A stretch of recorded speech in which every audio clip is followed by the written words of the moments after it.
긴급 의원총회를 시작했습니다. 의원님들께서는 자리를 주문해 주시기 바랍니다. 감사합니다.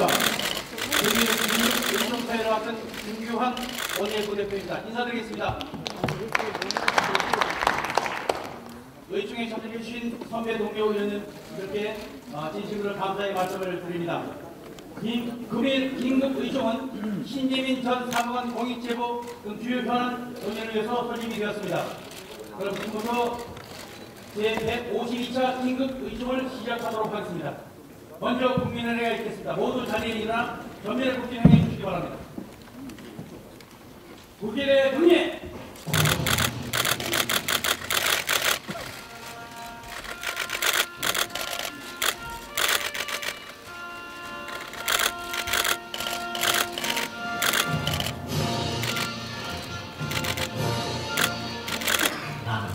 자랑스러운 태극기야 자유롭고 정의로운 대한민국의 무한 영광을 위해 충성을 다할 것을 굳게 다짐합니다.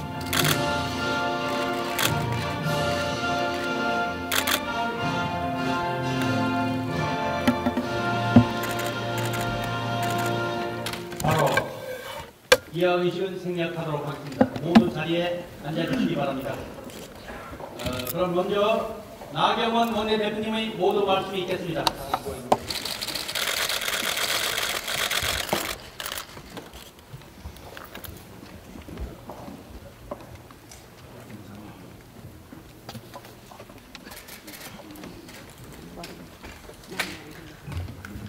의원님들 새해에 이렇게 긴급 의원총회를 열게 되었습니다.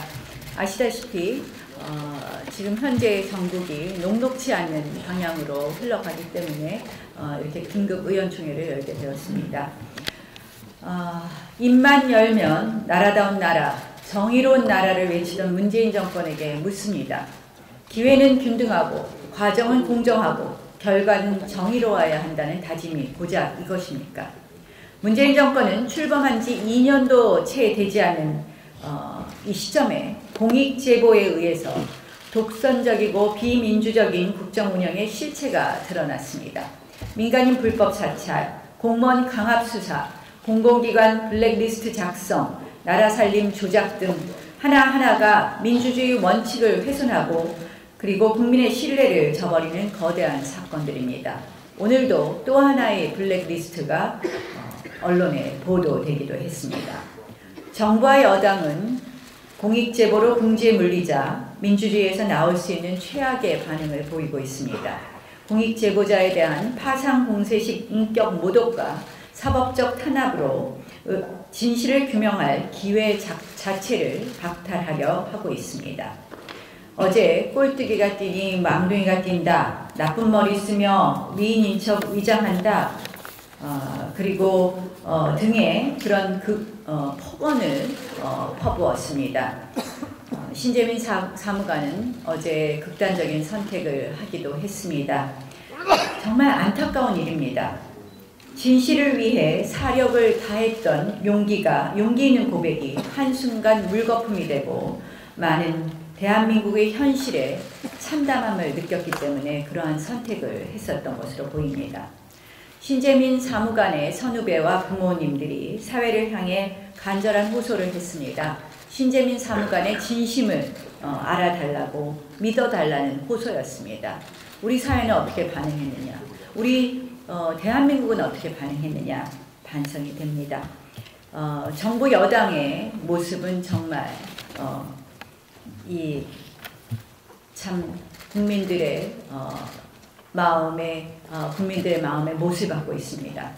김동연 부총리 지난해 12월 2임사에 있어서 뭐라고 했느냐? 경제에 있어서 정치 의사결정의 위기를 극복하는 것이 가장 중요하다고 얘기했습니다. 그런데 어제 페북에서는 정책은 종합적 검토를 조율할 필요가 있다. 이런 이야기를 하면서 이 경제와 정치에 대해서 다른 이야기를 하고 있습니다. 과연 김동연 부총리가 이런 이야기를 페북에 올릴 자격이 있는가? 오히려 신재민 사무관의 이러한 주장에 대해서, 신재민 사무관의 의문에 대해서 명명백백하게 답해야 되는 것 아닌가, 이런 말씀을 드립니다. 한마디로 김동연 부총리의 답은 진실의 머리는 감추고 변명의 꼬리만 내미는 그런 격인 말이다, 이렇게 생각을 합니다. 이제 저는 문재인 대통령이 답해야 될 때라고 생각을 합니다. 청와대가 주도한 민간인 불법 사찰, 공무원 사찰, 블랙리스트 작성, 그리고 나라 살림 조작 사건의 진상 규명을 해줘야 합니다. 또한 그 책임자를 처벌하기 위해서 대통령께서 적극 나서야 한다고 이야기합니다. 그것이 바로 대통령께서 말하던 공정과 정의를 보여주는 것이라고 생각합니다. 민간인 사찰, 국가 부채 조작 사건을 대통령의 국정 운영 기준인 공정과 정의의 잣대로 해결하고 청와대가 주도하고 압력을 행사한 국기문란 사건에 대해서 대통령이 답해야 될 때라고 말씀드립니다. 경제 파탄, 고용 참사로 하루하루 힘든 삶을 이어가는 국민에게 정의의 가치마저 잃게 해서는 안 된다고 생각을 합니다. 김태우, 신재민의 외침이 국정을 논란하는 청와대 참모들에게는 악으로 보이겠지만 청와대와 국정개혁을 바라는 국민의 눈에는 정의로 보인다는 점을 명심하시길 바랍니다. 문재인 대통령의 현명한 조치를 기대합니다. 또한 여당에게 한마디 하겠습니다. 온갖 그 비정상적이고 편파적인 그런 회의 운영으로 청와대 감싸기와 또 김태우 범법자 만들기에 필사적이던 여당이 이제는 상임위 소집 등에 대해서 불협조적인 태도로 나오고 있습니다. 정부 여당에게 다시 한번 촉구합니다. 오만한 태도를 버리고 이 사건의 진상을 규명하기 위해서 함께 노력해달라고 다시 한번 촉구합니다. 어제 주강덕 의원님께서 수고해 주셨습니다. 그 노무현 전 대통령 일가에 대한 640만 불 수수 사건에 대해서 우리 자유한국당 정치보복 대책특위가 2017년 10월에 특정범죄 가중처벌법 위반 및 형법상 뇌물공여 혐의로 관련자를 고발한 지 1년 3개월 만에 고발인 조사가 어제 이루어진 것입니다. 이 부분에 대해서 그 주강덕 의원님께서 수고해 주셨는데 앞으로 검찰이 이 적폐청산 검찰이 제대로 된 수사를 해줄 것을 다시 한번 촉구합니다. 이상입니다.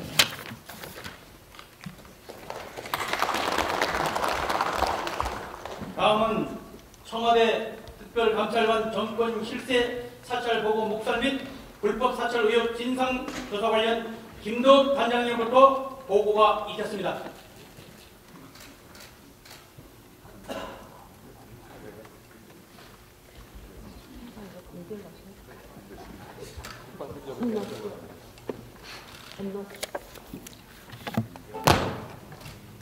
예, 우리 존경하는 의원님들도 그리고 모든 분들 새해 복 많이 받으시기 바랍니다. 참으로 답답합니다. 이게 저희들이 진상조사단 활동을 하는데 열심히 한다고는 하지만 최종적으로 저희들 지난 12월 31일 운영위원회를 하면서 느꼈던 소회를 간단히 말씀드리고 시작하겠습니다. 이렇습니다. 첫째, BH와 민주당은 공익제보자인 김태우 수사관, 조금 전에 대표님께서도 말씀하셨던 신재민 전 기재부 사무관을 아주 파렴치한 범법자로 더 씌우는 작업을 시종일관 해왔습니다. 그리고 청와대는 지시한 바 없다, 보고받은 적 없다 라는 말만 앵무새처럼 되뇌었습니다. 그리고 감찰 자료가 설사 있다 하더라도 공무상 비밀이기 때문에 내놓지 못한다 라고 버티는 바람에 저희들이 상당한 한계가 있다는 말씀을 드립니다.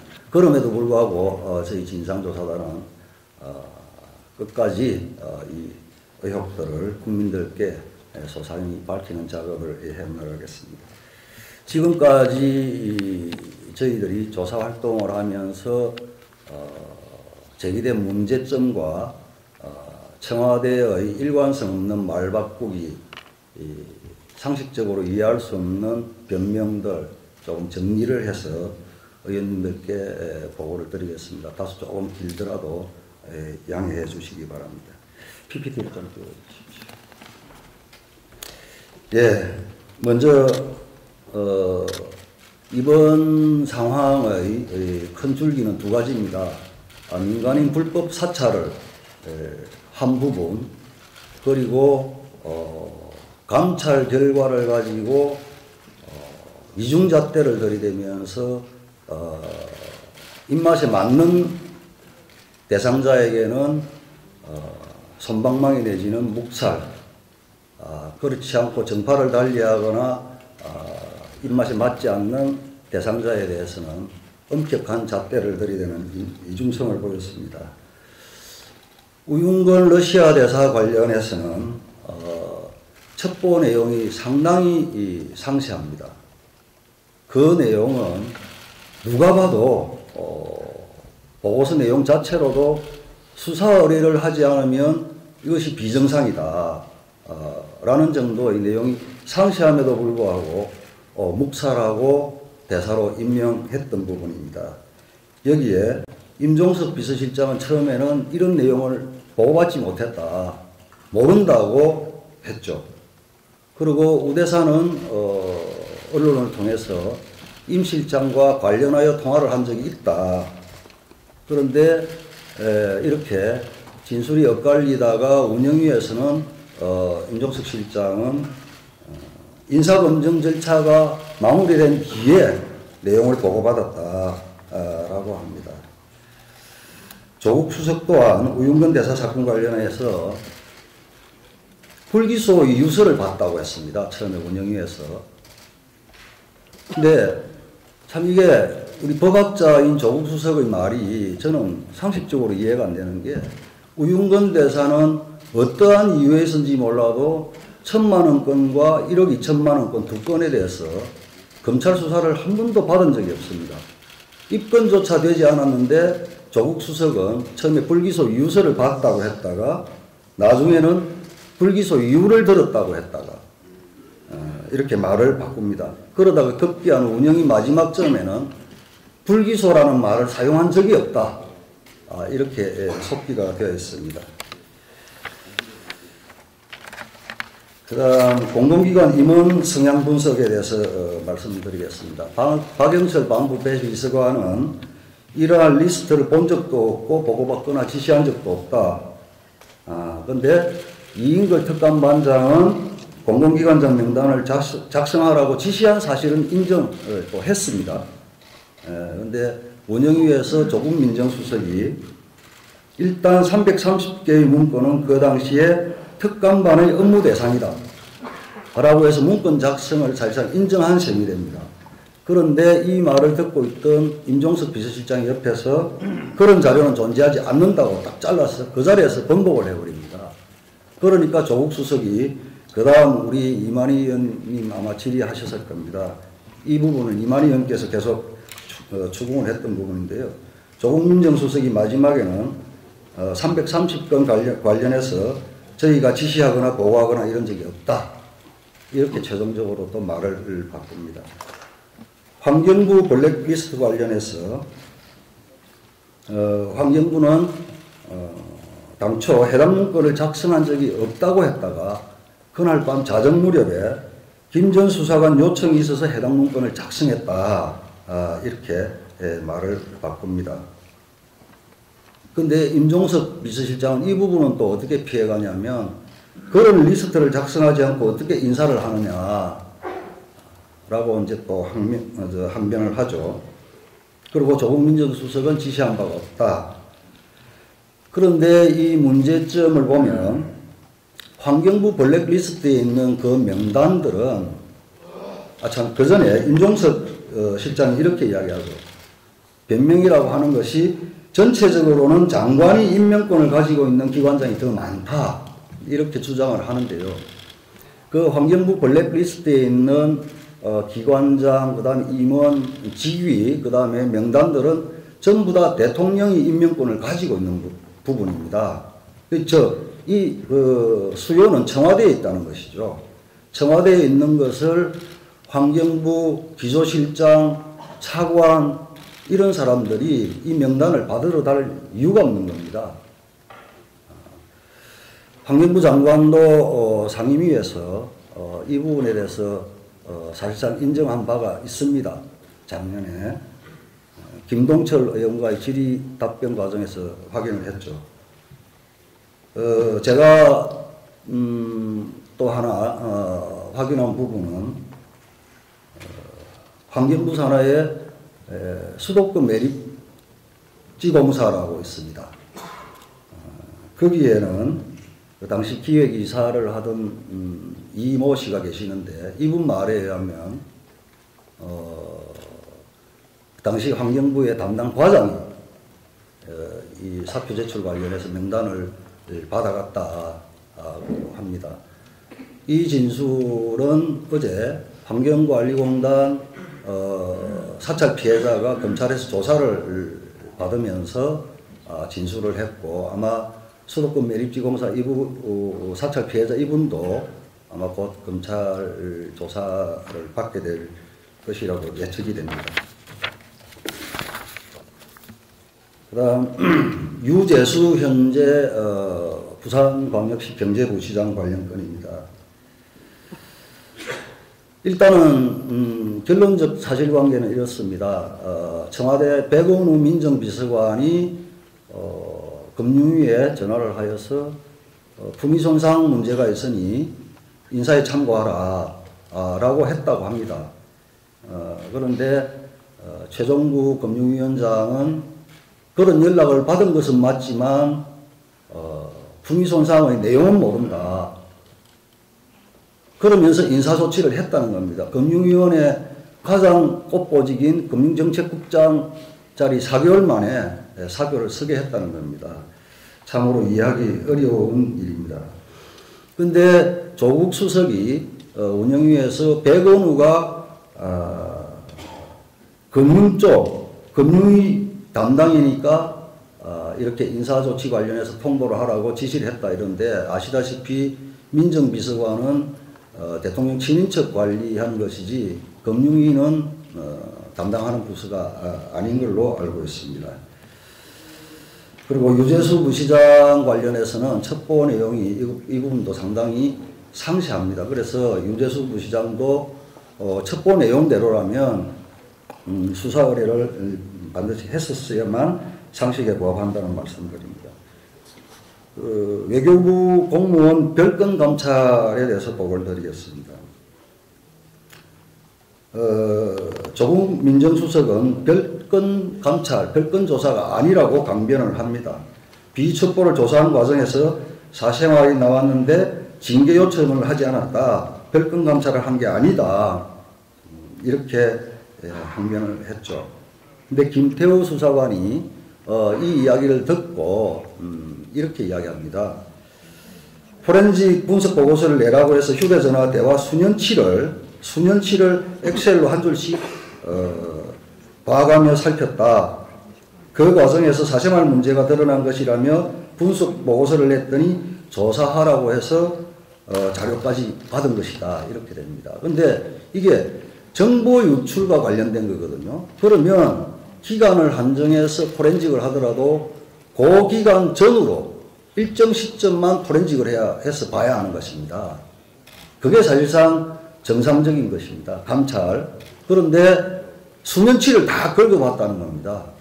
그래서 그 중에서 이제 사생활 비위가 나왔다라는 건데요.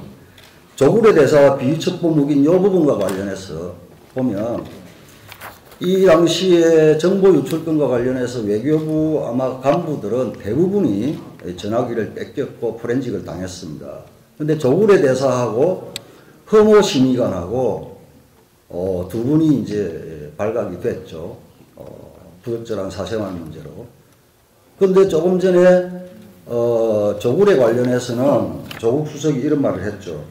사생활이 나왔는데 징계 요청을 하지 않았다 라고 했는데 조굴에는 징계가 안 된 겁니다. 그런데 허모 심의관은 또 징계를 받습니다. 여기에 강경화 장관, 외교부 장관이 법사위에서 이렇게 이야기합니다. 조사 결과 사안의 경중에 따라 판단이 달라질 수 있다고 생각한다. 조굴의 비위 모르고 있다고 말씀드릴 수는 없는 상황이다. 라고 하면서 청와대하고 엇박자를 내고 있습니다. 가상화폐 관련해서 노무현 정부 때 인사들 가상화폐 보유 현황에 대해서 민간인 불법 사찰을 했습니다. 적극적으로 청와대에서 대응을 했죠. 반부패 비서관이 정책 수립을 위한 것이니까 무방하다라고 했는데요. 여기에서 김태우 수사관이 아주 중요한 증언을 합니다. 김태우 수사관은 MB 박근혜 때도 특별 감찰 반원 활동을 했죠. 근데 그때는 민간인 사찰 부분에서도 어느 정도 지시가 있으면 서로가 위험하지 않냐라는 고민도 하고 그런 과정 속에서 이제 일이 진행되었다고 하는데 이 문재인 정부의 민정실은 이렇게 정신교육을 시켰다고 합니다. 여러분들은 특별감찰반 자격을 가지고 있고 또 이중적으로 정책 수립을 위한 행정요원적 지위도 있으니 감찰을 해도 민간인 부분 영역도 감찰을 해도 괜찮다라고 교육을 했다는 겁니다. 그 이제 논리에 따라서 특별감찰반원들은 상당히 죄책감 없이 분야를 가리지 않고 대상을 가리지 않고 감찰 활동을 했다라는 것이 김태우의 증언입니다. 김태우는 정부 부처를 담당했지만 그 외에 금융 쪽 담당하는 이옥현 수사관 이런 분들의 활동 영역을 보면 금융권이라는 것은 대부분 민간이기 때문에 아마 상당한 민간인 사찰이 있었을 것으로 보인다는 주장도 같이 하고 있습니다. 공항철도 관련해서는 청와대에서 적극적인 반응을 내놓았을 때 특감반장이 공항철도를 감찰 대상인 공기업으로 잘못 알고 지시했다라는 반응을 했습니다. 그런데 공항철도가 여러분 다 아시다시피 주식회사지 않습니까? 말도 안 되는 이제 변명을 하죠.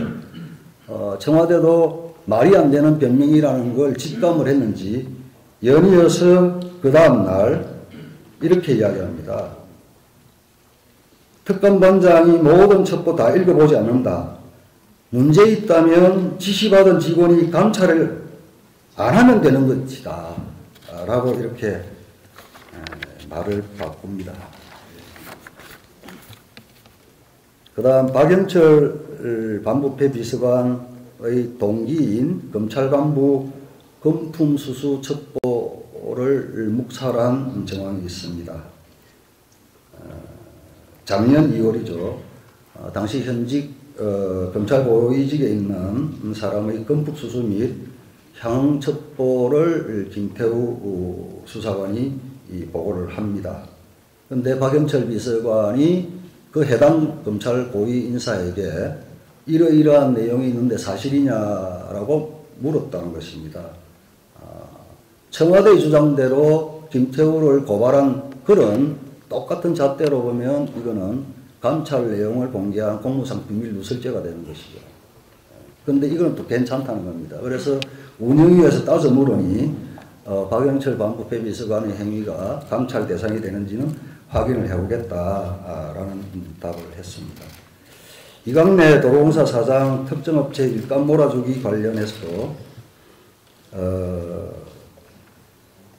이 부분은 김태우 수사관이 작년 11월 초 개인 비위가 적발되었던 시기이기 때문에 절차상 추가 조사가 이루어지지 않았다. 보고 내용이 중요한 것이지 보고를 한 감찰반원의 개인적 사정, 비위 등으로 인해서 이게 좌지우지 된다는 이런 이야기입니다. 결국 문제의 소지가 있다는 걸 알면서도 감찰을 하지 않은 것이라 봐주기 감찰이다 이렇게 보아집니다. 박용호 전 서울창조경제혁신센터장 비리첩보 관련해서도 조국은 지시한 적 없다. 청와대가 작성한 서류가 아니다라고 항변을 합니다. 그런데 감찰 결과 조치 사항을 보면은 가장 강력한 조치가 수사기관 이첩입니다. 근데 박용호 센터장 같은 경우는 그 보고 내용을 보면 비위 내용이 상당히 조금 추상적입니다. 우윤근 대사나 다른 이런 분들은 상당히 상세하고요. 딱 한 장짜리인데 이 부분은 박용호 센터장은 검찰에 이첩을 합니다. 수사를 해달라고. 이게 지금 지시한 적도 없고 작성한 서류가 아니다 그러면서 이 민정실에서 대검에다가 수사해달라고 이첩했다. 이 또한 상당히 모순적인 항변이라고 밖에 볼 수가 없습니다. 김상균 철도시설관리공단 이사장 비위첩보 보고 묵살도 마찬가지입니다. 이것은 김상균 현 이사장이 철도시설관리공단 부이사장으로 재직할 시점에 공단 간부들이 관련 업체로부터 정기적으로 상납을 받는다. 그리고 이 사실을 안 김상균 당시 부이사장이 그 간부들에게 일정 금액을 내놔라 라고 돈을 뜯어갔다는 첩보 내용입니다. 이걸 묵살했는데요. 청와대에서는 확인을 했는데 비위 사실을 밝힐 수 없었다. 말이 안 되는 게요. 협력업체로부터 간부들이 돈을 받고 간부로부터 부이사장이 돈을 뜯어갔다는 건데 여기에 수사권이 없는 청와대에서 돈을 받은 적이 있냐 준 적이 있냐고 물어보면 받았다 준 적이 있다고 대답할 사람 누가 있겠습니까? 그래서 여기에 감찰을 묵살한 데 대해서 정권의 실세 한두 분이 거론되고 있다는 말씀을 드립니다. 그 다음에 대통령 딸 근황과 관련해서 운영위에서 우리 박상도 의원님께서 집요하게 질문을 했습니다. 근데 조국 수석은 일정 부분 자료를 제출할 수 있다는 듯한 취지의 답을 하는데 바로 옆에 있던 임종석 비서실장이 바로 보여드릴 수 없다고 옆에서 진술을 번복해버리는 상황이 연출되었습니다. 다음 조금 전에 말씀드린 이제 문재인 정부의 특별감찰 활용 이중잣대, 이중성에 대해서 이제 조금 요약을 해봤습니다. 외교부 관련해서 우윤근 대사, 조구래 이 두 분은 묵살을 했고요. 허모 심의관은 처음에 정직 처분까지 받았던 징계를 받았던 이 차별성이 있습니다. 그리고 공공기관 관련해서는 이강래, 김상균 이 두 분은 비리첩보를 묵살하고 임명을 강행을 했고요. 김학송 전 도로공사 사장은 경찰청에 이첩을 했습니다. 또 유관기관 관련해서 유재수 부시장은 사퇴 수습 후에 차관보급인 민주당 목서의 정무위 수석 전문위원으로 영전을 시켰다가 지방선거 이후에 부산광역시 부시장으로 갑니다. 조금 전에 말씀드린 대로 박용호 전 센터장은 대검으로 이첩했는데 확인 결과 입건조차도 되지 않았습니다. 박용호 센터장. 그 다음 특검반을 보면 문모 수사관이라고 있습니다. 김경수 경남지사와 진주 모 고교 동창관계입니다. 감찰 없이 총리실로 원대 복귀해서 근무하는 것으로 알고 있습니다. 그런데 김태호 수사관은 지금 감찰도 받고 고발도 당한 그런 상황입니다. 그 다음 지금까지 저희들이 1차 고발, 2차 고발, 이제 3차 고발까지 했습니다. 지금 우리 최배일 의원님과 지금 추가 고발을 준비를 하고 있습니다. 유재수 전 금융위 정책국장 관련해서 조국 민정수석, 배공 민정비서관 등을 직권남용 및 직무유기로 고발할 예정이고요. 조금 전에 보고드렸던 외교부 공무원 관련해서 임종석 비서실장, 조국 민정수석, 박영철, 이인걸, 강경화 외교부 장관 추가 고발할 예정입니다. 박영철 반부패 비서관, 보고동문, 검찰 간부, 감찰 정보 누출과 관련해서도 고발할 예정입니다. 그 다음 임종석 비서실장 등을 민주당 중진의원 대북사업 관련 측근 특혜 약속, 첩보 묵살 등으로 고발할 예정입니다. 피우진 보훈처장은 국장을 시켜서 독립기념관 관장 사표 종용한 사실을 피우진 장관이 인정을 한 바가 있습니다. 국회에서. 참고로 독립기념관장은 윤봉길 의사의 손녀입니다. 사표 종용했던 부분도 저희들이 고발할 예정입니다. 이상 간략하게 보고를 마치겠습니다만 하여튼 간략하지 않습니까? 더 할 말이 많습니다만 하여튼 저희들도 열심히 해보겠습니다. 김도 관장님께 큰 박수 한번 보내주십시오. 다음은 떠난 보고에 앞서 신재민 전 사무관 공익제보 관련 영상물을 시청하도록 하겠습니다.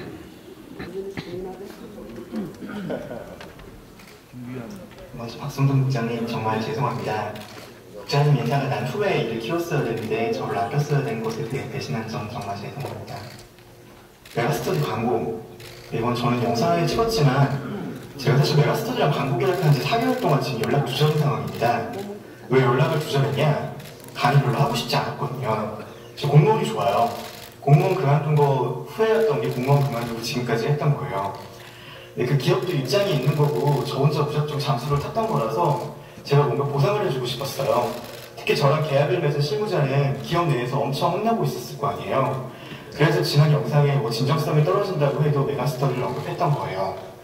강의를 잘하는 거는 스타 강사가 되는 거는 실제 제가 했던 영상을 찍고 메가스터디 광고를 했던 안 했던 관계없어요. 행정고시 붙고 잘 다니다 강사하는 사람 거의 없잖아요. 학원이 저를 스카우트하려고 하지 제가 학원에 아쉬운 거 별로 없습니다.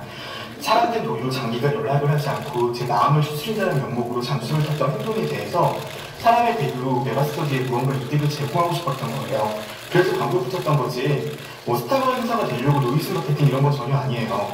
유튜브에 있는 거는 보통 광고가 붙어 있어서 저도 흔하다고 생각해서 붙였는데 이렇게 이슈가 되고 그것 때문에 제 진정성이 의심될 줄은 몰랐습니다. 제 성향에 대해서 저는 대학교 때 야학교사를 했습니다. 그리고 공부방을 만들어서 운영하기까지 했어요. 저는 양팔 모두 일부 뼈가 비어있어서 공익을 갔다 왔는데요. 공익에서도 일부러 복지관 갔다 왔었어요. 제가 있었던 공부방은 창신동에 있었는데요. 거기에 올라가는 계단을 가면 맞은편에 롯데캐슬이 있어요. 그리고 제 창신동 공부방에 공동화장실을 쓰고 있었고요. 그런 아이들을 보면서 내가 공무원이 되고 복지부에 가서 이런 불평등을 해소하겠다는 마음으로 고시를 준비했었어요. 왜 복지부에 안 가는지가 사실 지금까지도 후회해요. 학원 싫어합니다, 저. 돈이 많은 사람한테 더 많은 배움의 기회를 주고 그렇지 못한 사람에게 사회적 계층 상승의 기회가 가는 거는 잘못되었다고 생각해요. 심지어 공무원을 그만두고 강사가 하고 있는 지금도 마찬가지고요. 학원 강사보다 공무원으로 저는 훨씬 행복감 많이 느낀 사람이에요. 그래서 공무원 그만두고 강의 계약까지 맺어놓고 강의 안 했던 거예요. 잠수 탔던 거죠. 그런데 그거가 사람으로서 또 도리가 아니잖아요. 그래서 좀 무리해서 광고 넣어봤던 거예요. 왜 그만두냐?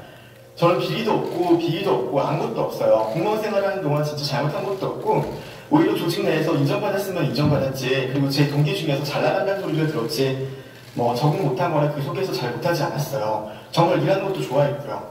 KTNG 문건 유출한 게 제가 국가공무원상 비밀엄수 의무 위반이라면은 처벌하신다면 처벌 받을게요. 제가 KTNG 문건을 언론에 제보했을 때는 그게 언론에서 보도로 이어지면서 다시 그런 것과 같은 청와대가 민간기업 인사에 개입하지 않고 국가가 좀 더 나아지기를 바랬던 거예요. 그래서 제보를 했었고요. 근데 생각보다 결과가 잘 안 좋았고, 그리고 또 제가 나왔던 것도 사실 박성돈 국장님께 너무너무 죄송해서 그 문서를 제보 아래쪽에서 국장님께서 저를 아껴주셨는데 그런 문서를 제보하고 있었던 거를 견딜 수 없어서 제가 그만뒀던 거예요. 공무원을 하는 동안 일을 하면서 세금보다 더 일을 해야 된다고 항상 생각을 했고, 국민 세금을 받는 만큼 제가 일하는 것이 국가에 기여해야 한다고 항상 믿어왔습니다. 그래서 영상 찍어서 뭘 말하는데 저 뭐 문재인 정부 물러나야 한다는 그런 생각 전혀 안 해요. 제가 제보했던 내용 KTNG 뭐 개입하려고 청와대가 했다 부인하셔도 됩니다. 정말 바라는 것은 이런 게 이슈가 되고 국민들이 분노한다는 걸 인지를 하고 같은 일이 안 일어나서 정말 예전에 말했던 좀 더 나라다운 나라, 좀 더 좋은 나라가 됐으면 좋겠어요. 그리고 저도 했던 게 이런 걸 해야지, 제가 강의하는 게 어차피 공무원 준비하는 수험생이잖아요. 행시 그리고 공무원들이요. 그런 애들한테 공무원을 해라. 난 이러고 나왔으니까 너네도 들어왔을 때 나라를 좀 더 좋게 만들어라 라고 말을 하고 싶은 거예요. 청와대 관련된 추가 보도는 뭔데? 청와대 관련된 추가 보고발 영상은 제가 국고과의 자금사무관으로 자금총괄, 국고총괄했을 때 있었던 8.7조 원 국채 추가 발행에 대한 지시 관련해서 말을 하려고 했었어요. 박성준 국장님께 제가 기자부 그만두면서 편지 올렸을 때 제가 썼잖아요. 제가 그때 당시에 국채 조기 상황이 1조 원 조기 상환했던 게 하루 전에 바이백이 취소되고, 청와대가 부총리님께서 대통령 보고한다고 했을 때 그거 다 막아버리고, 청와대에서 직접 전화해가지고 보도자료 오는 거 다 취소하라고 하는 거, 정말 말도 안 되는 것 같다는 사태 겪으면서 그때 사실 이미 공무원 그만둬야 되겠다고 생각했었어요. 그 내용 말하려고 했던 거예요. 왜 이번 정부도 도대체 부총리가 대통령한테 보고할 수가 없나? 왜 국채 발행 여부에 대해 가지고 전문성을 잘 모르는 청와대 수부회에서 이미 결정해가지고 의미를 내리나? 그 결정해도 괜찮아요. 그런데 국채가 추가로 발행하면 발생한 이자비용 8.7조 원 발행하면 연간 거의 2천억 발생하잖아요. 아무도 신경 안 쓰고, 그리고 거기서 뭐 주담보도 올라가고, 도대체 경제 전체로 되는 파급 효과 그냥 안 쓰고 그냥 했잖아요. 부총리께서 그때 말씀하셨던 거, 정무적 고려 때문에 왜 차관보님께 엄청 혼내시면서 질타했던 거, 차관보님한테 도대체 너는 정무적 고려도 못하냐고 거기까지 올라가가지고 정권 초에 박근혜 정부가 적혀있던 2017년에 GDP 대비 채무 비율을 지금 올려야 되는데 왜 국채 더 발행 안 해가지고 GDP 대비 채무 비율을 낮추냐고. 저는 그 말 듣고 진짜 이해할 수가 없었어요. 그거 사실 박성준 국장님께서 온몸으로 막아주셨잖아요. 사실 국장님께서 그때 그 지시 안 막으셨으면은 저는 2017년 11월에 이미 똑같은 일 지금 하면서 회사 그만뒀을 거예요. 다만 그게 조금 더 길어졌고 3월달에 KTNG 문건 보고 해서 이렇게 된 거죠. 국장님, 사실 정말 죄송하고 이렇게 엮여서 죄송스럽습니다. 그리고 사실 뭐 인정 안 하시고 됩니다. 저도 문건 유출로 처벌 받아야 된다고 그러면 처벌 받을게요. 그렇지만 그때도 그랬고 나올 때 국장님께 했던 말처럼 지금도 존경합니다, 국장님. 네, 영상을 보셨습니다. 다음은 DJ 추경호 간사로부터 권한 보고가 있겠습니다.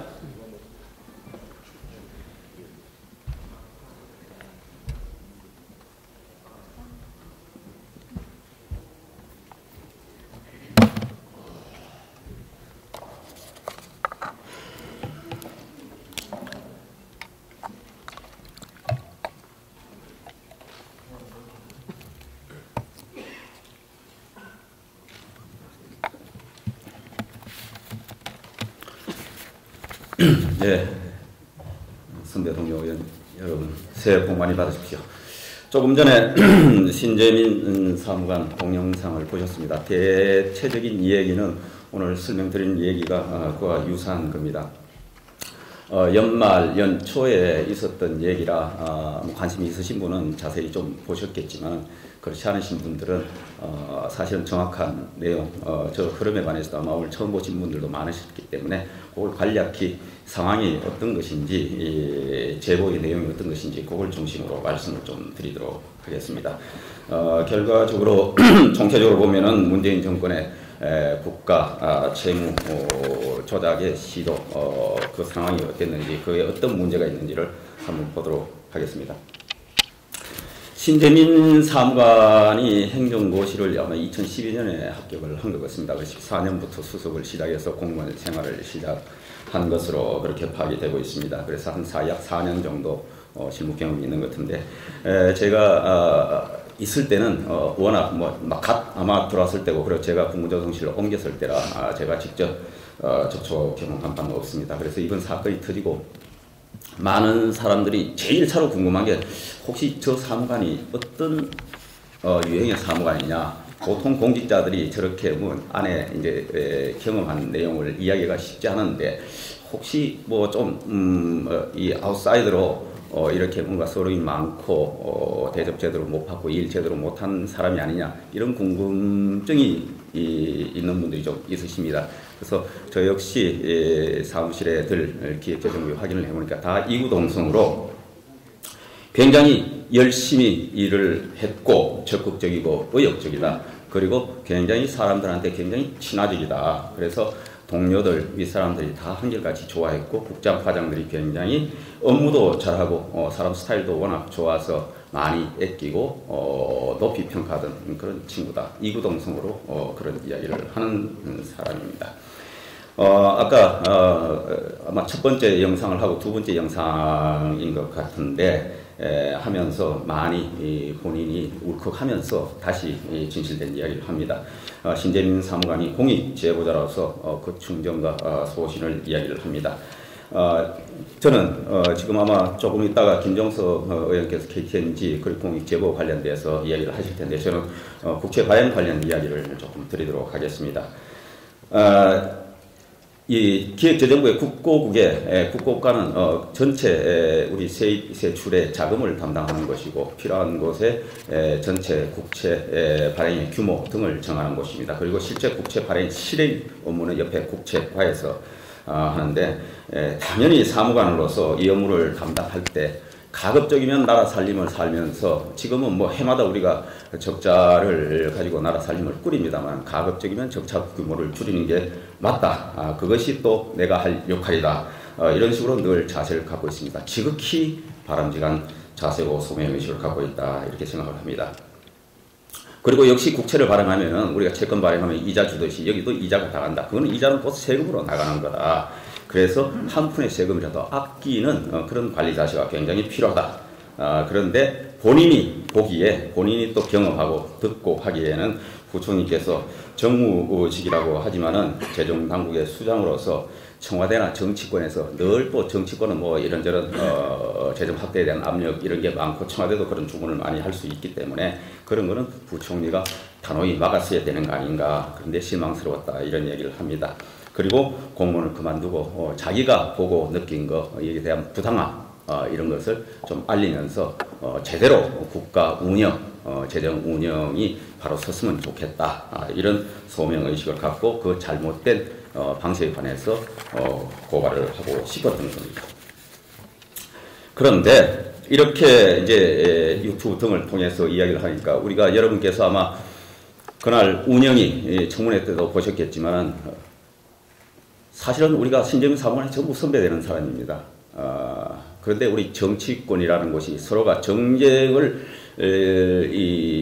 치우치다 보니까 그랬는지 모르겠지만 아까 많은 그 동영상 중에 자기가 충정으로 이야기하는 부분을 다 없애고 마지막에 조금 먹고 살려고 돈 좀 벌려고 하는 그 말만 가지고 전 국민의 시청자 앞에 그것만 따가지고 몇 번씩 반복하는 운영위의 방송 사태가 있었다. 아마 본인으로 보기에는 너무너무 억울하고 분노스러운 상황이었을 겁니다. 그리고 그 이후로 정치권에서 전부 제가 지금 몇 가지 요약을 했습니다만 아주 돈 벌러 나온 아주 이상한 파렴치한 그런 소위 말해서 이 왕따 당하는 공무원이 나와서 엉터리 이야기를 한 것처럼 이렇게 지금 매도를 합니다. 여기에 제가 대표적으로 몇 사람 의원 얘기를 했습니다만 이런 식의 이 얘기를 하니까 아마 본인은 마음이 더 아팠을 거고 여러 가지 복합적인 요인에 의해서 어제 아마 극단적인 선택 시도를 하지 않았나 이렇게 생각합니다. 저 역시 선배로서 굉장히 마음이 아픕니다. 신재민 사무관에게 부탁을 하는데 지금은 안정이 우선 급선무입니다. 지금 본인이 옳다고 생각한 거 그것을 또 국민들에게 제대로 알려야 되겠다 하는 것을 충분히 지금 알렸고 이제 많은 사람들이 신사무관의 그 중정을 이해하고 있으니까 지금 마음을 추스리고 빨리 건강을 회복하고 그 다음에 시간을 좀 가지면서 이 문제를 다시 국민들한테 어떻게 정확히 알려야 될 것인지에 관해서 생각을 차분히 하고 하시는 게 좋을 것 같습니다. 우선은 안정이 굉장히 필요하니까 빨리 건강을 회복하기를 기원합니다. 자, 간단히 일지를 한번 보여드리겠습니다. 2018년 5월 달입니다. 신재민 사무관이 KTNG 관련해서 인사 개입이 부당하다. KTNG는 아시다시피 지금 민영화된 기관입니다. 국민연금이 10% 조금 넘게 가지고 있고 국민연금은 아시다시피 지배력에 영향을 행사를 하지를 않게 되어 있습니다. 그리고 실제 영향력을 조금이라도 행사할 수 있는 게 이제 기업은행인데 기업은행이 7.8% 약 8% 조금 못 미치게 가지고 있습니다. 그걸 가지고 여기에 KTNG 사장 교체 시도를 했다 하는 그 문건을 일단 제보를 하고 그게 MBC에 보도가 됩니다. 3월 달에 문서를 넘겼다고 하는데 보도는 5월 달에 되게 됩니다. 그리고 신재민 사무관은 이런저런 아까 동영상에서 보셨다시피 7월 달에 공무원을 퇴직을 하고 이제 연말에 두고 있다가 혼자서 아마 여러 가지 개인적인 새로운 세계를 열려고 하다가 이제 과거에 자기가 보고 느꼈던 것에 관한 그 부당함을 제대로 고발하고 새 출발을 하겠다 하는 차원에서 이제 유튜브를 갖고 그 진상을 나름대로 알리기 시작을 합니다. 그래서 12월 29일 날 1차 유튜브를 공개를 하면서 청와대 KTNG 사장 개입 인사와 관련된 일어난 일들을 이야기를 합니다. 그리고 12월 30일 2차 유튜브를 하면서 적자 국채 발행 강요를 한 부분에 관해서 이야기를 하고 그 다음에 1월 1일 날 국채 발행을 놓고 또 청와대와 김동연 부총리가 충돌을 했다 하는 등의 얘기를 갖고 MBC 단독 인터뷰를 하고 그 다음에 1월 2일 날은 본인이 직접 기자회견을 하면서 공익 제보자가 매장돼서는 안 된다는 취지의 이야기를 하면서 여러 가지 상황 얘기를 합니다. 그리고 어제는 자살 시도를 했는데 다행히 큰 치명적인 상황 없이 일단 병원에서 안정을 취하고 있는 그런 상황입니다. 자, 그러면 어떤 일이 있었는지를 일단 현재는 신재민 사무관의 소상한 이야기를 기초로 해서 간단히 말씀을 드리도록 하겠습니다. 시기는 2017년 11월입니다. 2017년 11월에 일어난 일이라고 보시면 되겠습니다. 국채 발행과 관련해서는 김동연 부총리가 적자 국채 발행을 강요한다. 이게 무슨 얘기냐 하면은 2016년부터 그전에는 우리가 세수가 당초 목표한 것보다 잘 거치지 않아서 고민을 했는데 2016년도부터 정부가 목표했던 것보다 세금이 더 들어옵니다. 그래서 2017년에도 세수가 굉장히 많이 정부가 생각했던 것보다 더 들어오는 상황이 계속됩니다. 그런데 한 해가 쭉 지나가면서 2017년 11월 아마 13일경으로 추정이 되는데 김동연 부총리가 적자 국채 발행을 더 해라 하는 지시를 합니다. 이 당시 11월 달까지 11월 그러니까 10월 말 11월 10일 날 이제 대개 전달까지 국채 수입 통계를 이야기를 하는데 9월 달 현재 2017년 9월 현재 벌써 세수가 지난해 대비 18조나 더 거칩니다. 이게 지난해 대비가 무슨 의미가 있냐 그러면은 사후적으로 보면은 2016년 말 국세 수입이 242조가 그쳤습니다. 근데 2017년에 한 해 세수 목표가 얼마였냐? 똑같은 2016년 말과 같은 숫자 242조가 목표로 되어 있습니다. 그러니까 애초부터 세수 추계가 굉장히 과소하게 추계가 되어 있는 상태에서 나라 살림을 운영을 합니다. 그런데 이 9월달까지 가다 보니까 당초에 그해 정부가 목표한 것보다 지금 한 18조가 더 거치기 시작하고 제가 국회에서 상임위 등에서 여러 문제 제기를 합니다만 이때 결국은 한 3조가 더 거칩니다. 이렇게 많이 거치니까 아시다시피 나라 살림 사는 게 우리가 세출이 있습니다. 우리가 예산을 통해서. 그러면은 이 세출을 다 충당하려고 그러면은 기본적으로 국세 수입하고 그 다음에 그거 모자라는 부분을 적자해가지고 국채 발행을 해서 충당을 합니다. 그래서 세금이 더 거치니까 그러면 당초에 우리가 채권 발행해서 살림 살려고 했던 거를 굳이 채권을 발행할 필요가 없어졌다.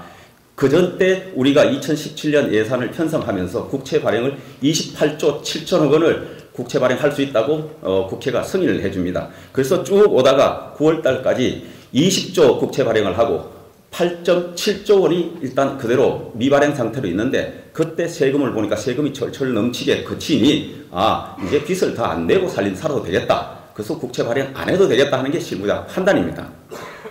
그런데 이 김동연 부총리가 어느 날 이제 재정관리관 1급입니다. 재정차관보라고 우리가 일반 통칭을 하는데 왜 이제 이 국채 발행 안 해도 되겠다고 이야기를 하니까 왜 추가로 발행할 수 있는 적자성 국채가 8.7조 원이 안 되냐, 더 발행해라, 왜 안 하냐, 그렇게 하면서 또 1급인 재정차관한테 한 1급쯤 됐으면 좀 정무적 판단도 좀 할 수 있어야 되는 거 아니냐. 어떻게 실무자처럼 뭐 돈 더 들어온다고 해서 국채 발행 이제 안 해도 됩니다. 요 살림 알뜰하게 살아야 됩니다. 어떻게 그런 이야기를 당신 1급 차원에서도 그런 이야기를 하고 앉았느냐. 이런 이제 정무적 판단 이야기를 합니다. 그 다음, 신재민 사무관의 이야기에 의하면은 김동연 부총리가 언급한 정무적 고려는 크게 두 가지다.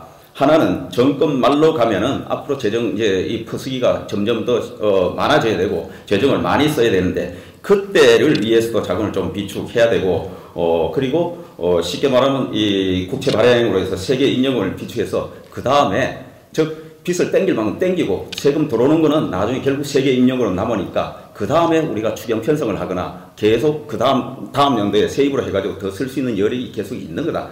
기왕에 국회에서 28.7조 승인을 받았으니까 그만큼 국채 발행도 해가지고 돈 땡겨라. 그리고 두 번째 있습니다만 부채 비율도 좀 높여라. 2017년이 박근혜 정부 말기 그리고 문재인 정부 들어선 바로 그 해입니다. 혼재돼 있을 때 이때 국가 채무비율이 너무 낮으면은 2017년 대비 예를 들어 2022년으로 비교하면은 너무 낮은 데서 국가 채무비율 출발해서 2022년에 채무비율이 너무 높아지면은 문재인 정권이 채무비율을 높였다. 이런 오해가 있을 수 있으니 2017년 부채비율도 좀 높일 수 있도록 적자 국채 발행을 해라. 이런 식의 이야기를 했다고 지금 신재민 사무관이 이야기를 합니다. 그게 정무적 판단이고 1급쯤 되면은 그 정도 판단을 할 수 있어야 되는 거 아닌가. 이 이야기를 하게 되는 겁니다. 그리고 여기 카톡 문자를 보여드렸는데 이때 이제 차관보가 이 사무관한테 핵심은 2017년 국가 부채 비율을 덜 떨어뜨리는 것이다. 즉 국가 부채 비율을 높일 수 있으면 좀 높여놔라. 그런 얘기입니다. 그래서 박근혜 정부가 높였고 우리는 많이 좀 더 쓰더라도 그 격차는 문재인 정부 때는 그렇게 높지 않게 할 수 있다. 격차가 이제 이런 정도로 판단을 했다는 겁니다. 두 번째. 자, 그래서 이제 적자 국채 추가 발행 압박을 했는데 이제 실무진이 검토를 합니다. 11월 15일부터 한 22일 사이에 검토를 한 것 같은데 다행스러운 거는 기재부에서 이제 깨지면서 돌아는 왔지만은 실무진들이 아무리 검토를 해도 아니 세금이 계속 더 들어오는데 이 적자 국채 발행하는 거는 이거는 계속 추가로 이자를 우리가 더 또 지불해야 되는 이런 문제가 생깁니다. 발행하면 아무리 검토를 해도 발행해서는 안 되겠다. 이런 보고를 해서 결국은 김동연 부총리를 설득을 시킵니다. 그래서 적자 국채 발행을 하지 않습니다. 어떻게 보면은 안에서 내부적으로 처음에는 강하게 지시를 하면서 했지만은 그 다음에는 부총리는 결국은 또 실무자하고 실무자를 질타는 처음에 상당 기간 했지만은 실무자 이야기를 듣고 적자 국채 발행을 하지 않습니다. 사후적으로 보면 굉장히 다행스러운 상황입니다. 자, 그런데 그 이후에 청와대하고 무슨 일이 있었는지는 알 수 없으나 청와대에서 적자 국채 발행을 안 하기로 국채는 이제 매달 그 다음 달에 발행하게 된 거를 그 전 달에 12월 달에 발행 계획을 11월 달에 이렇게 쭉 사전에 발표를 합니다. 그런데 12월에 적자 국채 발행을 원래 뭐 8.7조 남았으니까 그거 원래 해라. 최소한 4, 5조 이상 해라. 이렇게 돼 있는데 적자 국채 이제 발행 안 하기로 하고 기왕에 들어온 세금 가지고 살겠다. 이렇게 하니까 청와대 당시 차영환 경제수석실에 있는 차영환 경제정책비서관이 이제 이쪽 전화 걸어서 누구한테 전화 걸었는지 아직 최종 확인은 제대로 안 되고 있습니다. 아마 모 간부겠죠. 최소한 국장 또는 아마 차관보일 가능성이 큽니다. 재정 차관보. 그래서 11월 23일 날 해가지고 왜 적자국채 더 발행 안 하냐? 발행해라. 그래서 거기에서 강하게 압박을 했다 그러고 당시 발행 안 하기로 이제 경제부총리하고 국고국의 실무자들 해가지고 안 하기로 한 거를 다시 그거 보도자를 취소하고 발행하는 걸 다시 정정 보도자를 내라 이렇게 이야기를 했다고 하는 겁니다. 그리고 이제 이래 되니까 김동연 부총리 처음에는 지시를 했지만 안 하기로 한 상황에서 청와대에서 그렇게 또 더 해라고 이야기를 하니까 김동연 부총리와 홍장표 부총리가 전화로 언쟁을 했다. 그리고 내가 왜 대통령한테 직접 보고할 때는 못하게 해놔놓고 왜 지금 와서 이 소리 하느냐 뭐 하면서 언쟁을 상당히 했다 이런 추정의 신경희 사무관이 이야기를 합니다. 그래서 이게 이제 크게 보면은 무슨 문제냐 하면은 사실은 우리가 늘 이야기하다시피 문재인 정부의 이 재정 퍼쓰기 이런 전략 정치적 관점 하에서 불필요한 국채를 적자 국채를 발행하지도 않아도 되고 또 발행함으로써 발생할 수 있는 소위 말하는 이자 오히려 더 줄여야 되는데 그 국가 부채 적자 국채 발행을 통해서 국가 부채를 오히려 2017년에 늘리려고 하는 그런 국가 부채 조작을 시도했다. 그리고 자칫하면은 국민 세금을 낭비할 수 있었는데 결국은 하지 않아서 국민 세금 낭비 요인을 상대적으로 줄인 그런 상황이 됐다. 그래서 전체적으로 문제를 보면은 오로지 정치적 목적을 위해서 정략적으로 나라 살림 통계를 조작 분식하려고 하는 시도가 있었다. 문정부 출범 이후 계속되는 재정 만능주의, 선심성 포퓰리즘 등으로 세금 퍼쓰기 정책으로 이렇게 가면서 결국은 국가 재정 부채 통계 이것까지 만들려고 했던 거 아니냐 의도적으로 이런 의혹이 있는 거고 그 다음에 결국은 퍼쓰기 추경을 계속하기 위해서 지방선거용 추경 편성 등 나라 살림을 정치적으로 악용하려고 하는 시도가 있었다. 그래서 계속 자금이 흐름이 괜찮음에도 불구하고 국채 발행을 더해서 적자를 키우려고 했던 그런 문제가 있었다는 겁니다. 그리고 실제로 문재인 정부는 2017년, 18년 두 차례 추경 편성을 했고 18년 경우에는 아시다시피 2월 달부터 추경 얘기를 합니다. 18년 6월에 지방선거가 있으니까 지방선거 전에 추경 편성을 한 사례가 없습니다. 문재인 정부는 그걸 밀어붙여서 추경을 편성하고 지방선거에 임했던 겁니다. 그래서 나라 살림, 미래는 걱정하지 않고 오로지 정치적 고려로 국가 재정을 이렇게 운영하는 소위 문재인 정부의 민낯을 보였다 하는 겁니다. 그리고 국가 적자 국채 발행을 통해서 국고 손실 미수한 거다. 예를 들어 당초 얘기한 대로 4조 내지 8조를 더했으면 최소한 800억 내지 8조를 했으면 약 1000억이 훨씬 넘는 우리가 이자를 국가에서 세금으로 추가로 더 낭비적으로 지출을 해야 될 상황이었다 이렇게 생각을 합니다. 민주당에서는 이야기합니다. 왜 청와대에서 기재부에 지시할 수 있는 거 아니냐? 청와대에서 업무 지시할 수 있습니다. 정책 협의할 수 있습니다. 어떠한 지시를 했느냐, 어떤 내용이 문제냐, 이것이 지금 우리가 관심을 가져야 될 부분이다. 부당한 불법적인 지시를 했느냐, 그런 부분이 있으면 당연히 문제시 삼고 우리가 그걸 국민들한테 알리고 그것을 실행시키고 재발하지 않도록 이렇게 해야 된다 이렇게 생각을 합니다. 그래서 지금부터 할 일은 우리가 이 국가 부채 조작, 나라 살림 조작의 실체를 정확히 지금 발표내야 되겠다 하는 겁니다. 자, 반드시 발표내야 될 핵심 실체가 뭐냐? 왜 2017년 11월에 도대체 무슨 일이 있었느냐? 실체적 진실은 뭐냐? 신재민 사무관은 이런 이야기를 하는데 그것이 어떤 상황이 있었느냐? 김동연 부총리는 왜 적자 부채 추가 발행 지시를 했느냐? 정무적 고려의 의미는 도대체 무엇이었느냐? 이것이 본인 혼자의 판단이었느냐? 청와대의 교감이 있었느냐? 교감이 있었다면 그 내용은 무엇이냐? 이거는 김 부총리가 직접 밝혀야 될 부분입니다. 그리고 청와대는 왜 그런 지시를 했느냐? 그리고 김 부총리하고 어떠한 소위 말해 대화가 있었고 했느냐? 그리고 차영환 비서관 당시 그리고 홍장표 수석은 그 당시 무슨 생각으로 어떤 의도로 이렇게 이야기를 했느냐? 이런 것들을 국민들 앞에 한 줌 의혹 없이 진실을 밝혀야 된다 이렇게 생각을 합니다. 이거에 관해서 앞으로 어떻게 움직일지에 관해서는 여러 의원님들 중재를 모아서 저희들이 앞으로 활동 방향을 정하겠습니다. 그리고 원내 대표님 말씀이 있었습니다만 우리 당내에서 기재위원들 그리고 정무위 그리고 행안위 등의 전문가분들하고 나라살림 조작 진상조사단 한 10여 명으로 지금 잠정 구성해서 나중에 원내대표다 보고 드리고 최종 확정하고 그렇게 하도록 하겠습니다.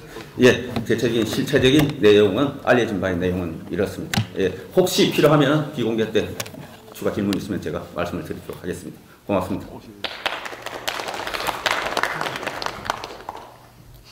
다음은 정무위 김정석 권사님으로부터 전화 보고가 있겠습니다. 그런데 그 전에 안내 말씀을 좀 하나 드리고 좀 말씀드리겠습니다.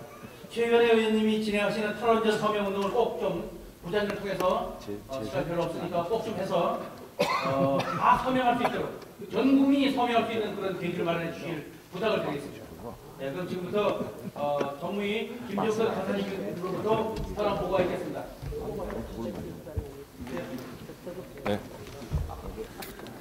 네, 정무위 간사 김종석 의원입니다. 시간이 많이 갔기 때문에 요점만 간단하게 보고 드리겠습니다. 사실 이 국가 부채 비율 조작 시도 사건은 사건 자체는 기재부에서 일어난 일이고 기재위가 주무 상임위원회가 됩니다. 근데 이거와 연관된 이슈들이 대부분 이 정무위하고 연결이 되어 있습니다. 그래서 약 4가지 이슈가 있는데요. 간단하게 말씀드리겠습니다. 먼저 국민권익위원회가 정무위 소관이고 이 권익위원회에 이 공익신고자 보호법이 있습니다. 아시다시피 이거는 문재인 후보가 2017년에 공약 중에 최우선 공약으로 공익신고자 보호하겠다고 그래가지고 실제로 작년에 정무위와 국회 본회의를 통과했습니다. 이 공익신고자 보호법을 확대 적용하는 거. 그런데 문제는 이게 국민 건강, 안전, 환경, 소비자 보호 등에만 이 공익신고가 적용이 되고 이렇게 정부 내에서 직권남용은 해당이 안 됩니다. 그래서 지금 일부 전문가들의 이야기는 부패방지법 신고자로 해도 보호를 받을 수 있다는 그 의견이 있습니다. 참고하시기 바라고요. 지금 신재민 전 사무관은 유튜브로 폭로를 했기 때문에 이게 형식적 절차 요건에 안 맞습니다. 그래서 국회의원이나 주무부서나 감사원에게 신고를 해야만 공익신고자 일단 절차적 요건이 됩니다. 그래서 본인이 그 유튜브에서도 얘기했지만 자기 몰랐다고 곧 뭐 절차를 밟겠다고 얘기한 적이 있습니다. 그 다음에 그 뭐 시간이 없으니까 간단하게 말씀드리죠. 이 정부 여당의 공익신고자 보호 관련 이 발언들을 보면 정말 이 파렴치도 이런 파렴치가 없습니다. 아시다시피 그 전임 정부 때 그 여러 가지 노승일, 고영태 이런 사람들이 그 제보했을 때는 의인이라고 그러고 뭐 찾아가서 만나고 이러던 그 손혜원 의원 같은 사람은 신재민 씨를 거의 인격 살인의 수준의 페이스북 메시지를 올리기도 했고요. 그래서 박범계 의원이나 표창원 의원 이런 거는 뭐 언론에 많이 났기 때문에 길게 설명 안 드리겠습니다. 그럼 이 문제에 대해서 우리가 어떻게 대응을 해야 되느냐? 이 공정과 정의를 내세우고 출범한 이 정권이 공익제보자를 탄압하고 있는 그 프레임으로 가야 될 거라고 생각을 합니다. 특히 민주당 일부 의원들의 그 파렴치한 표변 사례를 부각함으로써 현 정권의 위선의 민낯을 부각하는 것이 필요하다고 생각을 합니다. 그 다음 KTNG 사장 교체 관련해서는 이 기업은행이 정무위 소관 그 피감기관입니다. 이 KTNG는 지금 약 6.93% 또는 7 내지 8%의 지분을 기업은행이 갖고 있다는 이유로 기업은행장이 그 백복인 사장 지금 유임이 됐습니다만 작년 2월에 갈아치우려는 시도가 있었습니다. 언론에 보도됐고 그래서 정무위 전체 회의에서 제가 이게 무슨 일이냐 그 당신 기업은행이 갖고 있는 주식이 이게 국민 돈인데 당신 마음대로 이렇게 해도 되는 거냐라고 엄중 항의를 했고 그 당시 행장의 그 답변은 자기가 단독으로 판단한 거였다 이렇게 해서 지나갔는데 이제 보니까 신사무관의 폭로로 인해서 정권 상무에 압력이나 간섭이 있다고 밝혀진 겁니다. 이 특히 민간 기업의 경영과 인사에 개입하는 시도는 전임 정부 하에서도 유사한 사례가 있었고 이것이 모두 유죄 판결을 받았기 때문에 앞으로 이 점에 관해서는 우리가 집중적으로 관심을 가져야 될 거라고 봅니다. 그 다음에 세 번째가 이 바이백 취소로 인해서 투자자와 채권 시장에 큰 혼란을 초래한 사안입니다. 이게 금융위 금감원 사안인데 앞에 추 의원님도 말씀하셨지만 이 11월 15일 날 1조 원 규모의 국채를 사겠다고 한 달 전에 예고를 했는데 전날 취소를 해버립니다. 그러면 그 채권을 팔기 위해서 준비했던 딜러들이나 금융시장은 엄청난 혼란에 빠집니다. 이게 1조 원이나 되는 채권 규모이기 때문에 이것을 사겠다고 했다 정부가 안 산다 해버리면 그게 금리가 급등하게 되어 있습니다. 실제로 이 언론 보도에 의하면 이 베이스 포인트 정도의 그러니까 0.2% 정도의 변동폭이 이 바이백 취소 때문에 발생한 것으로 보면 15일 기준으로 시가총액은 1280억 원 정도가 하락해서 펀드 매니저나 투자자들한테 손해를 입힌 것으로 되어 있습니다. 이게 금액은 그 채권 시장 규모가 640조 원이나 되기 때문에 크지 않다고 볼 수도 있겠지만 기본적으로 채권 시장에 정부가 큰 손인데 팔겠다고 한 달 전에 예고해놓고 전날 그것도 폐장 직전에 안 산다 이런 식으로 설명도 없이 취소하는 일은 유례가 없는 일이고 정부의 금융시장에 대한 신뢰도, 신인도가 크게 훼손된 사항이고 그 당시 금융시장에는 왜 정부가 이런 결정을 했는지에 대한 여러 가지 억측이 많이 있었다는 것도 지적해둘 사항이고 앞으로 이 점을 규명을 해야 될 거라고 봅니다. 그리고 마지막으로 차용환 전 비서관이 그 전화를 한 것으로 아까 추 의원님도 말씀하셨는데 이 사람이 승진을 해가지고 국무조정실 차장이 됐습니다.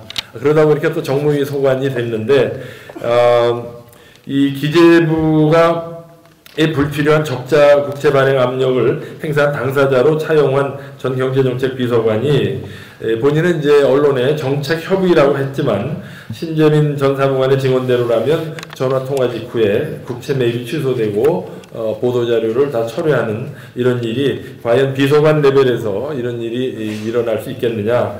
저는 오히려 앞에서 추 의원님이 말씀하신 대로 이건 청와대 정물 라인이 국채 비율을 일부러 높이기 위한 의도가 개입된 게 아닌가. 그리고 여기에 김동연 부총리의 동의가 있었는지 이것도 앞으로 상임위에서 좀 규명해야 할 사항이라고 생각을 합니다. 요약하자면 우리가 앞으로 해야 할 일은 이 청와대와 정부 여당의 이 신사무관이 제기한 의혹에 대한 진상규명 협조를 요구해야 되고 그리고 관계자를 처벌을 요구해야 되고 그리고 김태우 수사관을 포함한 이 공익신고자들 보호 조치를 강력하게 요구해야 될 것이라고 생각합니다. 이상 마치겠습니다. 감사합니다.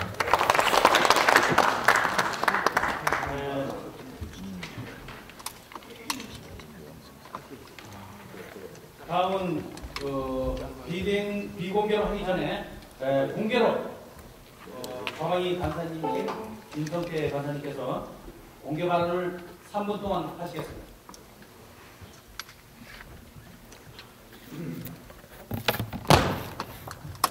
네, 자유한국당 가방위 간사 김성태 의원입니다. 새해 복 많이 받으시기 바랍니다. 2018년 대한민국을 뒤흔든 사상 초유의 드루킹 일당의 댓글 조작 사건 기억하실 겁니다. 순리대로 특검팀은 김경수 지사와 드루킹 각각에게 양형 최대치인 징역 5년과 7년을 구형하였습니다.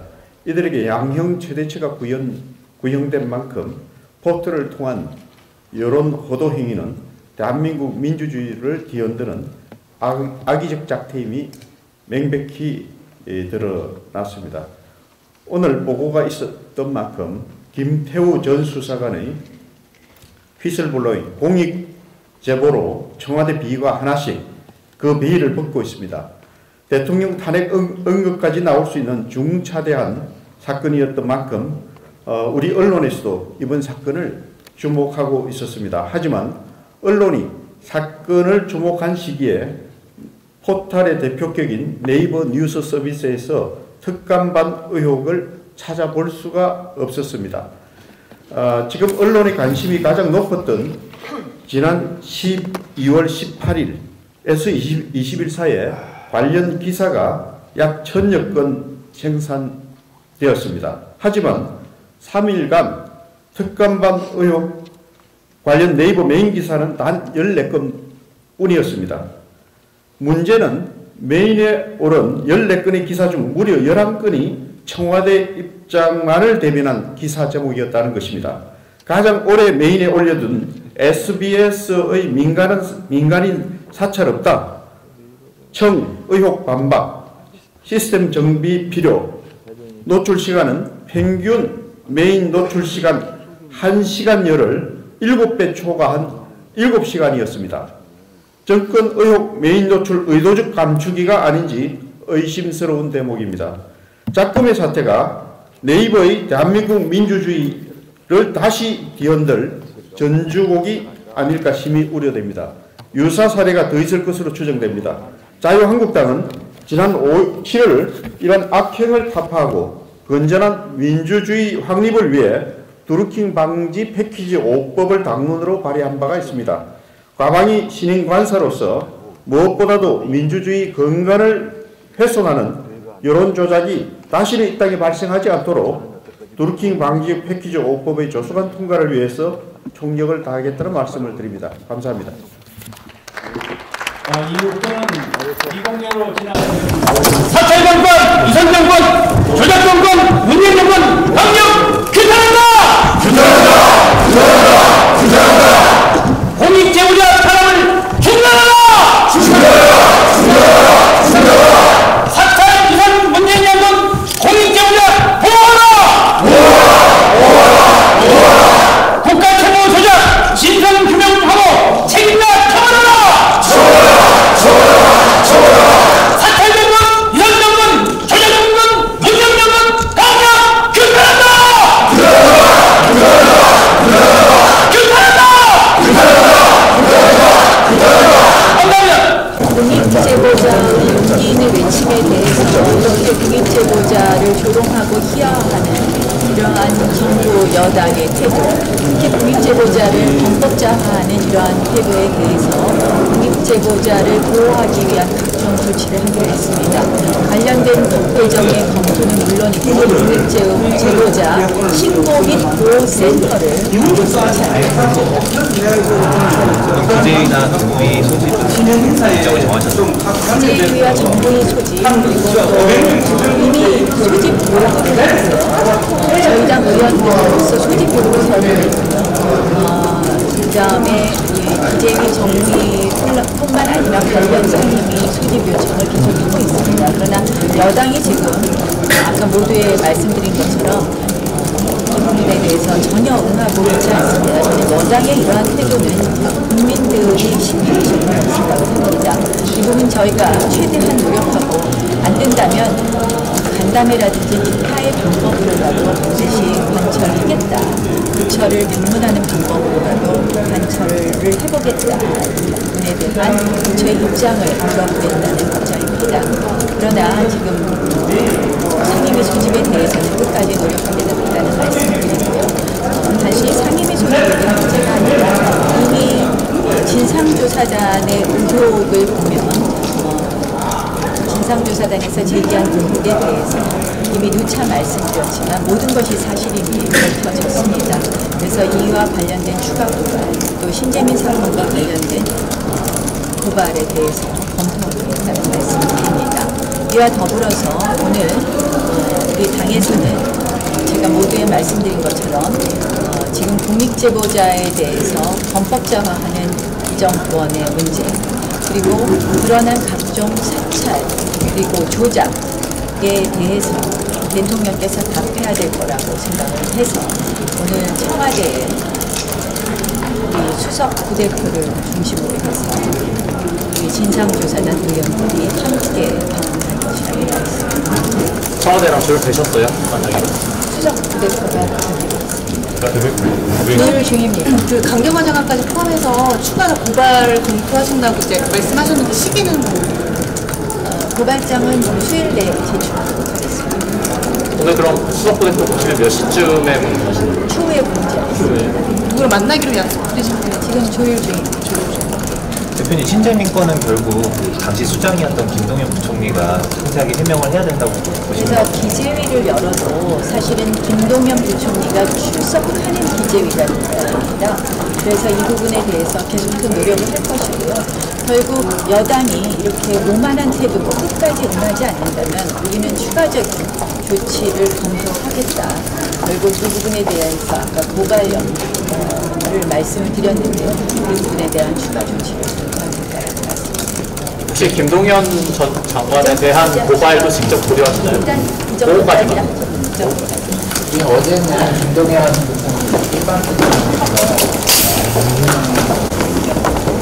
아니면 자발적으로 출석을 한다면 상임위를 거겠죠. 아니 어쨌든 국회 차원에서 노력을 하고 그 부분이 안 된다면 조심하십시오. 기자님입니다. 끝나고 당장으로 특검이나 청구에게도 다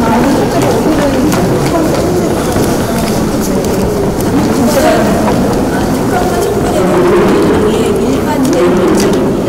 특검과 청문회 입장에서 한 걸음도 저희가 후퇴한 것이 없습니다. 이미 모든 증거가 드러나고 있습니다. 지금 양대 농단 사건이라고 할 수 있지 않습니까? 그래서 실질적으로 한축 민간인 사찰, 불법 사찰, 그리고 각종 실세 보고에 대한 불이익, 이 한축과 또 다른 공부 재정 조작 사건, 이 두 가지 축에 대해서는 저희는 일관된 입장이 대해서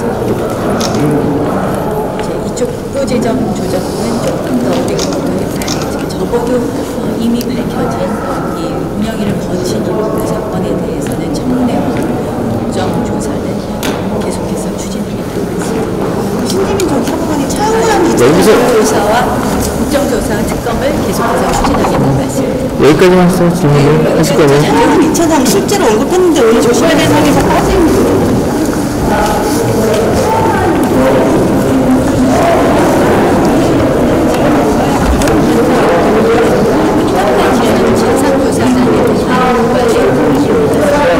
진상조사단에 대해서는 아까 김도우 의원님이 보고하신 것은 특별한 진상조사단에 대한